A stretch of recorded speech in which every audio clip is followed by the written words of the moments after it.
శ్రీశైల క్షేత్రాన్ని దర్శించే భక్తుల సౌకర్యార్థం దేవస్థానం పలు విస్తృత స్థాయి ఏర్పాట్లు చేస్తుంది. ముఖ్యంగా సామాన్య భక్తులకు వారంలో 4 రోజుల పాటు స్పర్శ దర్శనం కల్పించడం, తెల్ల రేషన్ కార్డు కలిగిన వారికి నెలలో 1 రోజు ఉచితంగా నిర్దిష్టమైన ఆర్థిక సేవ జరిపించడం, మహా మంగళహారతి దర్శనానికి సామాన్య భక్తులను అనుమతించాలని నిర్ణయించారు. ప్రతిరోజు ఉదయం సాయంకాలం సుమారుగా 3000 మందికి పైనే సామాన్య భక్తులు ఉచితంగా శ్రీ స్వామి అమ్మవారి మంగళ హారతి దర్శనాన్ని చేసుకోగలుగుతున్నారు.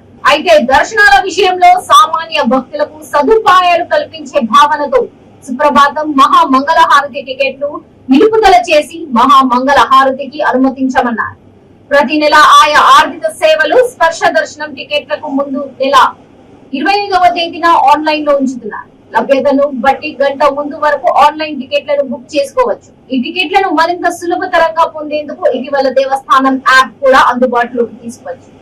దర్శనాల ఏర్పాట్లు, వసతి మొదలైన వాటికి సంబంధించి తీసుకున్న విధానాల వల్ల మరింత పారదర్శకంగా, జవాబుదారీతనంతో భక్తులకు దేవస్థానం ఆయా సౌకర్యాలను కల్పిస్తుంది.